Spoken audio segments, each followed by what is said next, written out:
प्रणाम, नमस्कार। बहुत स्वागत है आपका उस कार्यक्रम में जिसका नाम है हे प्रभु आनंददाता। और ये सुयोग जो बना है पूर्णिमा के दिन 1 मई 2026 को, बुद्ध पूर्णिमा, बुद्धत्व की तरफ हम सब बढ़ें, ऐसी शुभकामना। और ये कार्यक्रम जब आप देखेंगे तो वो 2 मई की सुबह होगी और ये एक नई श्रृंखला यहाँ से फिर आरंभ हो रही है। इसके पहले जो आप देख रहे थे वो कार्यक्रम जिन्हें हम कहते हैं नूतन, नए एपिसोड्स आपने नहीं देखे। कुछ आपने जो एपिसोड्स देखे वो पहले हो चुके थे और बीच में कुछ ऐसी परिस्थितियाँ रही कि इस कार्यक्रम के जो अध्येता हैं, स्कॉलर हैं, वो कुछ उनकी व्यस्तता रही और कुछ अन्य कारण रहे। लेकिन अब हमारा प्रयास होगा कि आपकी भी भागीदारी हम आगे सुनिश्चित करेंगे और आगे इस कार्यक्रम का रूप और कलेवर भी, वो तो उसका मूल पिंड तो ना कभी बदला है ना बदल सकता है, जैसा सनातन में आत्मा का रूप स्वरूप है। लेकिन फिर भी हम इसमें आपकी भागीदारी, यानी जिस तरह के आपके सुझाव और आपकी बातें हम तक पहुंच रही हैं, वो हमारा मनोबल बढ़ाती हैं। और हमारा व्हाट्सएप नंबर एक बार फिर स्क्रीन पर तो है, और फिर दोहरा रहा हूँ, 7000969440, 7000969440। इस पर आप अपनी प्रतिक्रिया, अपने सुझाव भेजिएगा। आज हम जिस विषय पर बात करेंगे, कार्यक्रम के जो हमारे अध्येता हैं उनके साथ, वो विषय है मन। मन का रिमोट मेरे पास है या ये पूरी दुनिया में मैंने बांट दिया है या कुछ लोगों में बांट दिया है। और मेरे मन का नियंत्रण, जिसको हमने रिमोट नाम दिया है, ये मेरे पास ही नहीं है। अब एक ने मुझे दुखी करने वाला बटन दबा दिया, मैं दुखी हो गया। एक ने हंसाने वाला बटन दबा दिया तो मैं थोड़ा बहुत हंसने लगा। एक ने प्रसन्न करने वाला दबा दिया तो मैं प्रसन्न होने लगा। तो मैं क्या किसी मदारी के हाथ का बंदर हूँ? जिस तरह से डुगडुगी हाथ में लिए एक मदारी एक बंदर को तयशुदा कार्यक्रम के अनुसार नचाता है, तो मैंने भी रिमोट जो दुनिया में बांट रखा है, परिवार में, समाज में, मित्रों में, तो मेरे मन का नियंत्रण तो मेरे पास है ही नहीं। और मन का नियंत्रण मेरे पास हो, इसके भी क्या अर्थ है, इसको भी हम समझेंगे कि मन का नियंत्रण मेरे पास हो तब मुझे प्रसन्नता है, या मन का नियंत्रण सामने वाले के पास हो। अक्सर लोग कहते हैं आज मुझे उसने दुखी कर दिया। अब ये पहले भी हमने बात की है कि क्या किसी की मर्जी के विरुद्ध कोई उसे दुखी कर सकता है? एक आत्म केंद्रित व्यक्ति शायद यही करता है, और एक व्यक्ति जो स्व केंद्रित है, जो अपने स्व में स्थित है, हमारे यहाँ बड़ा अच्छा शब्द है स्वस्थ। स्वस्थ वही है जिसका स्व उसके केंद्र में हो। वो न दुखी होगा न प्रसन्न होगा इस तरह से किसी अतिरंजना पर, किसी तमाम इस तरह की बातों पर। तो चलिए सीधे मैं इस पर क्या प्रकाश डालूंगा। हमारे साथ हैं भगवत गीता के अध्येता, मानस मर्मज्ञ प्रोफेसर डॉक्टर सुरेंद्र बिहारी गोस्वामी जी। चलते हैं उनके पास। प्रणाम कर रहा हूँ डॉक्टर, बहुत अच्छा लग रहा है आज आपके सानिध्य में फिर बैठकर, आपके समक्ष बैठकर। बहुत भावुक भी है मन, और आज आपको प्रत्यक्ष सुनने का जो आनंद है व्यूअर्स के साथ, वो भी अद्भुत और अविस्मरणीय है। मैं एक बार फिर बंसल न्यूज़ के सारे आपके इस कार्यक्रम के श्रोताओं को अभिनंदन करता हूँ।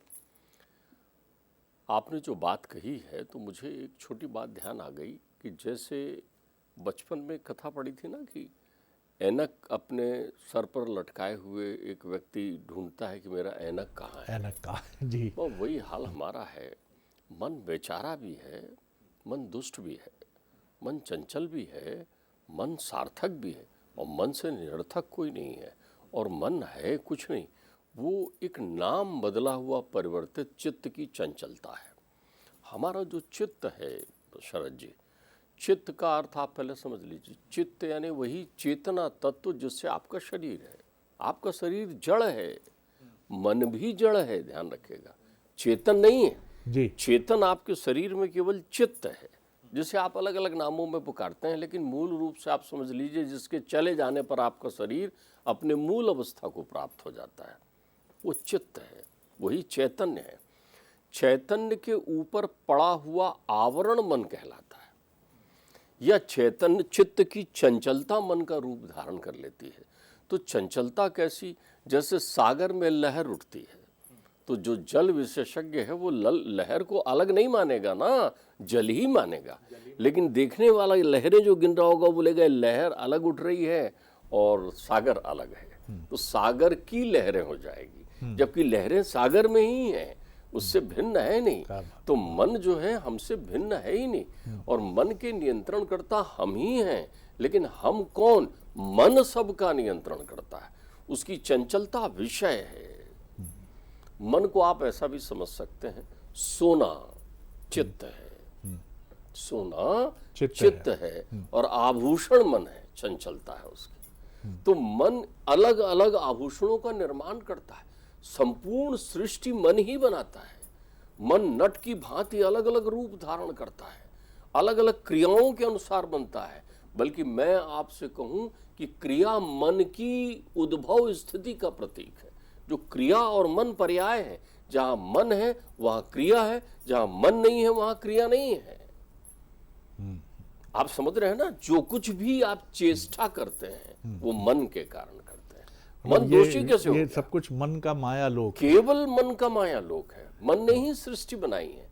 मन नट की तरह रूप धारण कैसा कर रहा है? मन पिता बन जा रहा है, मन पुत्र बन जा रहा है, मन संतानों को देख रहा है, मन ऑफिस में जाकर काम कर रहा है। जहां जहां मन क्रियाएं कर रहा है वहां वहां मन के नाम रख दिए हैं आपने, इसलिए क्रिया ही मन है। तो क्रिया और प्रतिक्रिया में भटकता हुआ मन अपने अंतर चित्त में बीज के दो भाग कर लेता है, एक सुख के, एक दुख के।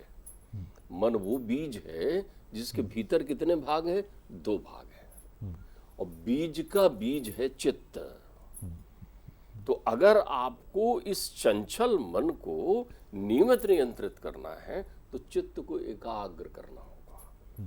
ठहरा हुआ जल, शीतल जल, आप्लावित जल। भाई स्पंदन तो वायु का काम है। अब आपको कोई कहे हवा है दिखाओ, तो आप कैसे दिखाएंगे? स्पंदन से। वो कपड़ा उड़ने लगेगा, ये अब देखो ये हवा है, ये हवा है। लेकिन जहां स्पंदन नहीं है वहां क्या हवा नहीं है? है ना हवा। तो जो चंचलता है वो मन का स्पंदन है, और जहां स्थिर है वहां मन चित्त के साथ एकाकार है, इसलिए वहां कष्ट नहीं होता। तो हमको मन को नियंत्रण करने का कोई प्रयत्न नहीं करना है। मन के बनाए हुए उस नट स्वरूप की यथार्थ अनुभूति से अपने आप को मुक्त करना है। यथार्थ मतलब वास्तविक मान लिया है आपने उसको। जब हमारे यहाँ लोग समझाते हैं कि भाई संसार सपना है, संसार सपना है, तो अपने को लगता है कैसी मूढ़ बात करते हो, संसार सपना कहाँ होगा। फिर एक दिन वो सपना देखता है, सपने में चीखता चिल्लाता उठता है, उठ के बोलता है बाप रे आज तो मेरा किसी ने गला ही दबा दिया था, कोई आया था। अपन कहते हैं वो सपना है, तो वो मान लेता है हाँ ये सपना है। लेकिन ये सपना है नहीं मानता। क्यों नहीं मानता? क्योंकि वो विषयों को देखता है, बिल्कुल वो विषयों की अनुभूति करता है। तो मन उसका ही व्यथित रहता है जो जितनी ज्यादा विषय और वासनाओं में लगा रहता है, क्योंकि क्रियाएं मन है। आप देख लीजिए, सोता हुआ व्यक्ति कोई क्रिया नहीं करता। एक सोता हुआ व्यक्ति कोई क्रिया नहीं करता। तो एक व्यक्ति कब सोता है? जब वो सुसुप्त हो जाता है। लेकिन दूसरे अर्थों में देखें, एक सोता हुआ व्यक्ति भी क्रियाएं करता है जब तक वो सुषुप्ति नींद में नहीं होता। तो कौन सी क्रियाएं करता है? स्वप्न लोक में भ्रमण करता है। वो बोलता है ना कि मेरे गहरी नींद तो लगी साहब, लेकिन सपने आते हैं। ये सपने मन की क्रियाएं हैं। मन की क्रिया। तो मन कुछ नहीं है, वो चेतनता की अनुभूति कराने वाला तत्व है। तो इसलिए हमारे यहाँ लोगों ने कहा मन के जीते जीत है, मन के जीते हार। मन को जीतने का कोई प्रयत्न मत करिए। यहाँ मन के जीते जीत नहीं है। मरा हुआ मन मुक्ति का प्रतीक होता है, ध्यान रख लीजिएगा। जिस पल आपका मन मर जाता है आप मुक्त हो जाते हैं संसार में, क्योंकि तब वो क्रियाएं नहीं करता, तब आपको विचलित नहीं करता, तब वो पल पल नहीं बदलता। तो मन के जीते जीत है। तो जब तक वो जिया है तब तक जीत और हार का प्रश्न चल रहा है। मन के हारे हार। तो हमारे साथ समस्या ये है कि मन के द्वारा उत्पन्न किया हुआ जितना भी ये विभ्रम है, ये हमारे जीवन का मूल सार हो जाता है। हमारा देखिए, अध्यात्म हमारा परफेक्ट विज्ञान है, इतना परफेक्ट विज्ञान है कि उसका आप जितना चाहे एनालिसिस करिए, करते रहिए। हमारे आप मन को यदि आपने समझ लिया तो चित्त की अनुभूति करने लगेंगे, और जिस पल आप चित्त की अनुभूति करने लगेंगे उस पल आप शुद्ध चिदाकाश को भी अनुभूति करने लगेंगे। वही तो परमात्मा है जो भीतर बैठा हुआ, उतनी तो तत्व है। आपने बड़ा महत्वपूर्ण सूत्र दिया कि मन को भी हम अनुभव नहीं कर पाते हैं, यानी मन को भी हम नहीं समझ पा रहे हैं। मन को समझेंगे तभी तो चित्त तक पहुंचेंगे। वो चंचलता और चपलता, उसकी इतनी विशेषता है। मैंने आपसे कहा ना, मन लोभी मन लालची, मन चंचल मन चोर, पकड़ोगे कैसे उसे? आप पकड़ने जाते हैं वो फिसल जाता है। मन किसी के पकड़ में नहीं आता, लेकिन जो व्यक्ति स्थिर हो जाता है, लहरों को पकड़ने जा रहे हो आप, लहरें पकड़ में आएंगी क्या? तो जल के पास रहो ना, जल में ही तो लहरें उत्पन्न होती है। तो तुम जल की अनुभूति करो, तुम जल को समझने का प्रयत्न करो, और हम लहरों को गिनने का काम करते हैं। लहर मन है और चित्त जो है वो जल है जी। बहुत आप मूल रूप से ये समझें, आभूषण आपको आकर्षित करते हैं तो आप आभूषणों के प्रति आकर्षित होने लग जाते हैं। तो आभूषण आपको आकर्षित कर रहे हैं, लेकिन कब तक? जब तक आप सोने की पहचान नहीं जानते। जिस पल सोने की पहचान जान जाएंगे, उस पल आप देखिए, नहीं ये इतने कैरेट का है, अरे इसमें शुद्ध सोना नहीं है, ये किसी का, फिर आप इन्वेस्टर हो जाएंगे। फिर आप देखेंगे कि धन कहाँ लगाऊं। कोई भी व्यक्ति सुरक्षित धन लगाने के लिए आभूषण की तुलना में मूल स्वर्ण में लगाना उसके लिए ज्यादा यानी श्रेयस्कर है। संसार के हम सब अधिकांश लोग विफल निवेशक हैं। हम है। निवेश कर रहे हैं मन पर। नहीं, वो तांबा मिला हुआ सोना जो है जी। उसको हम खरीद रहे हैं। तो तांबा है क्या? संसार, आपके विषय, आपकी वासनाएं, आपकी सोच। अच्छा है क्या? आप बड़ा घुटन कर देते हैं। मन भी आपको चाहता है कि कुछ करें।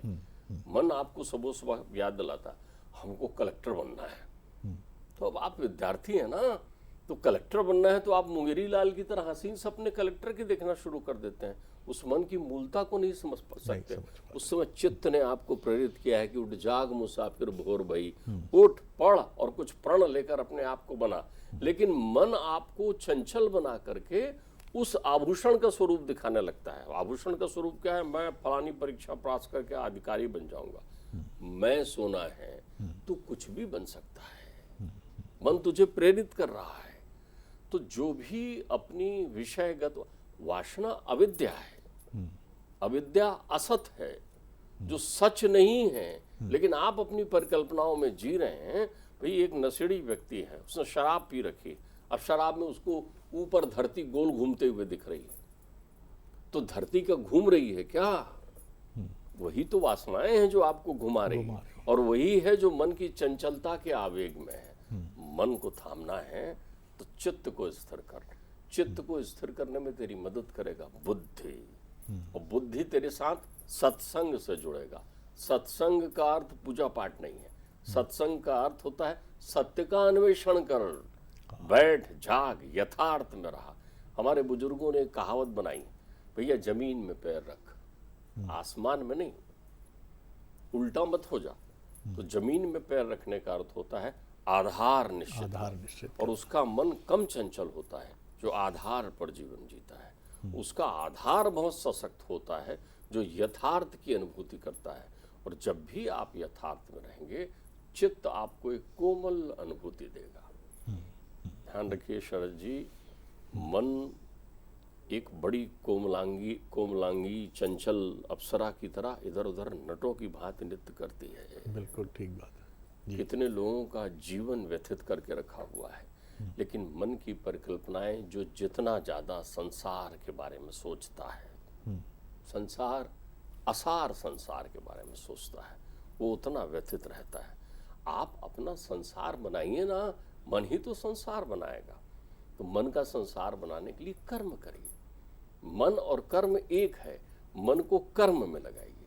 तो जब आप कर्म करने लगेंगे मन के अनुसार, या कर्म और मन में एकता स्थापित कर लेंगे, तो फिर आप विचलित नहीं होंगे। तब फिर आप प्रणेता हो जाएंगे, तब फिर आप कर्मठ हो जाएंगे और आप कार्य करने लगेंगे। तो बहुत ये सुंदर मन बात का है। आवेग, तो इस पर अनंत चीजें, इस पर इतनी बातें कही गई है कि आप एक और तथ्य समझिए। मन को सुंदर आंगन का कचड़ा समझिए, चित्त आंगन है। हमारे यहाँ दृष्टांत बहुत व्यक्त किए गए हैं वेद उपनिषद पुराणों में। तो प्रश्न किया था कभी राम ने अपने गुरु से कि इतने दृष्टांतों के माध्यम से क्यों समझाया गया? तो उन्होंने कहा ये बड़े गूढ़ और गहरे शब्द हैं। चित्त बोल देंगे किसी को जो है तथागत बोल देंगे, किसी को जो है स्थित प्रज्ञ बोल देंगे। तो ऐसे शब्दों की कौन मीमांसा करेगा? तो हमें उन अवस्थाओं की तुलना करके बताना पड़ेगा। वो कहाँ मिलेंगे? तेरी दुनिया के आसपास। अब मैंने अभी आपको सोना और आभूषण समझाया तो आपके दिमाग में बात आ गई, यही तो दृष्टांत है। यही दृष्टांत लेकिन मन का वो बात कि भाई कैसे चित्ताकाश से तू भूताकाश के मध्य में मन की चंचलता चपलता को रोक बोलता, तो आप बोलते क्या चित्ताकाश, क्या चिदाकाश, क्या भूताकाश, आप घूम जाते। तो ये दृष्टांत इसलिए बनाया गया। चित्त सुंदर आंगन है, सुंदर आंगन है, और महल उस आंगन में ओस की बूंदे, सुंदर रिमझिम बरसता हुआ मन है। लेकिन यही ओस की बूंदें यदि विषय रूपी कचड़ा आ जाए तो दाग बना देता है। वाह। तब फिर आपका आंगन गंदा हो जाएगा। तो ये मन चित्त का भास है, चित्त से प्रकाश लेकर आया है। लेकिन इसके साथ चंचलता वैसी ही जुड़ी है जैसे अग्नि के साथ ताप जुड़ा है, आप अलग नहीं कर सकते। मन की चंचलता नहीं तो जीवन में जीने का आनंद ही खत्म हो जाएगा, भौतिकताएं खत्म हो जाएगी। मन आपको वेग देता है। यही मन तो है जो अपार दुख में पड़े हुए आपके जीवन को भी फिर बाद में वहां से निकाल। एक और बड़ा जो मुझे लगता है कि भ्रम है, वो भ्रम ये है कि सुख जो है वो मन से मिलता है, जबकि आपकी बातें जितनी मैं समझ रहा हूं कि असली सुख तो चित्त में है। देखिए, चित्त में ना सुख है ना दुख है, चित्त में चेतना है, चेतना। चंचलता में ही सुख और दुख है। मन वर्गीकरण करता है, मन वर्गीकरण सुख दुख का। तो क्या होता है? मन वर्गीकरण करता है सुख की परिभाषाओं को आपके वासनाओं के अनुरूप, आपकी अविद्या मोह के अनुरूप। आपको जिससे सुख मिलता है बाद में आपको उससे ही दुख मिलता है। ऐसा कैसे हो गया कि सुख मिला फिर दुख मिला? नहीं, मन वहां पर जिस वेग से था, मन जो है आयतन है। मन को उपनिषद में क्या कहते हैं? आयतन है। तो आयतन के जिस हिस्से में आपका मन लग जाता है, अर्थात आपकी इच्छा, जिज्विषा, तृष्णा, स्वार्थ जहां पर केंद्रित हो जाता है, उसे आपको प्रिय लगने लगता है, तो आपको उससे जो अनुभूति होती है उसको सुख कहते हैं। मैं की तृप्ति सुख है। वाह। और मैं यानी अहम भाव। अहम भाव मतलब शरीर। अब देखिए, कहाँ निर्विकार मन को आप शरीर से जोड़ देते हैं। शरीर जड़ है, ध्यान रखिएगा, मैं फिर से कह दूं बार बार इस बात को। शरीर जड़ है, जड़। इसमें बैठा हुआ चेतन जिस चपलता से शरीर की इंद्रियों को सक्रिय करता है, उस यंत्र को मन कहते हैं। वही संचार, संवेग, स्पंदन, अनुभूति सब आपके जीवन में जो मिलता है वो मन का है। इसलिए मन को माया से भी जोड़ दिया जाता है। और हमारे जितने ऋषि मुनि हो गए हैं या तपस्वी या घर में जो लोग अध्यात्म लगे, कहते हैं ना, मन को एकाकार कर, मन को रमा। एक तो कितना आपने कॉन्सेप्ट पूछा तो मुझे ध्यान आ गया। चक्कर ही खत्म कर दिया गोपिकाओं ने मन का, सुख दुख का, क्योंकि वो जानती हैं कि मन एक है। वो रूप अनेक बदलता है लेकिन है एक। मन एक केंद्र बिंदु पर है, एक बीज है जिससे अनंत वृक्ष, शाखाएं, लता, पुष्प, वाटिका सब फल पनपा देता है वो। जैसे एक बीज को लगाओ कितना बड़ा पेड़ बन जाता है। तो संसार रूपी पेड़ बनाने वाला मन रूपी बीज है। तो उन्होंने उस बीज को उठाकर अपने परमात्मा को दे दिया, ये रखो। उद्धव जी ने पूछा ना, तुमको सुख होता ना दुख होता, क्या होता है? तो बोले एक हुतो सो गयो श्याम सम, को अवराध है ईस। अब हमारे पास दूसरा बचा ही नहीं, हम निर्बीज हो गए। तो तेरे अंतर मन में जिस दिन निर्बीजता आ जाएगी, या जिस दिन तू अपने बीज से पनपने वाले वृक्ष की देखभाल बुद्धि से करने लगेगा, उस पल तेरा पल्लवित पुष्पित संसार का वृक्ष हरा भरा रहेगा और परेशान नहीं करेगा। बहुत सुंदर डॉक्टर साहब, बहुत सुंदर व्याख्या है और बड़ी चैतन्य को, चित्त को झकझोरने वाली व्याख्या है। आखिर मन तो मायावी है और कितनी सुंदर बात है कि मन विभेद करता है, बांटता है। मन अलग अलग करता है सुख को और दुख को। और कितनी सुंदर बात डॉक्टर साहब ने कही, जो सत्य है, जो चीज़ सुख देती है वही दुख देती है। पुत्र या पुत्री का जन्म होता है, ईश्वर ना करे लेकिन ऐसे उदाहरण हैं कि वो वृद्धाश्रम की तरफ ढकेल देते हैं। अब जिसके जन्म पर मंगल गान गाए गए, ईश्वर के प्रति कृतज्ञता ज्ञापित की गई, उसी से आप दुखी हैं जीवन के उत्तरार्ध में। जो शहर की भव्य कॉलोनी में आपने घर बनाया, बुढ़ापे में उसका मेंटेनेंस आपके लिए प्रॉब्लम हो जाता है। आप कहते हैं बोझ हो गया। जिस नौकरी को आपने कड़े कंपटीशन से हासिल किया, आप कहते हैं मज़ा नहीं आ रहा। ये कौन चीज़ें डिस्टिंग्विश कौन करता है? ये मन करता है। क्योंकि आपका चित्त जो है, जिसको निर्जीव होना चाहिए, जिसको सजीव होना चाहिए, इसमें हम अंतर नहीं कर पा रहे हैं। हमने चैतन्य कर दिया मन को, वो मायावी है। तो आपको ये अच्छा नहीं लगा, वो अच्छा नहीं लगा, इसमें मज़ा नहीं आया, इसमें नहीं। और चित्त जो है उसको निर्बीज कर दीजिए। ये कितनी सुंदर गोपियों के उदाहरण से बात सामने आती है कि न सुख है न दुख है। गाइड फिल्म जिन्होंने देखी होगी, देवानंद का वो आखिरी दृश्य कि अब न सुख है न दुख है। क्यों एक सन्यासी ये कहता है कि अब न सुख है न दुख है? क्यों वो अपना पिंडदान अपने जीते जी कर देता है? क्योंकि स्मृतियों के लोक से वो निकल जाता है। मन ही स्मृति बनाता है, मन अतीत में ले जाता है, मन वर्तमान में नहीं रहने देता है, भविष्य को लेकर डराता है। तो तय करना बहुत ज़रूरी है कि हम चित्त के साथ आगे बढ़ें या मन के साथ आगे बढ़ें। मन दुख देगा, चित्त आपको एक ऐसी चेतना से भर देगा आलोकित, जो आपको परम ब्रह्म की तरफ ले जाएगी। बहुत प्रणाम कर रहा हूँ डॉक्टर साहब। अगले एपिसोड में एक और नए विषय के साथ आपसे मुलाकात होगी, भेंट होगी। प्रणाम, नमस्कार।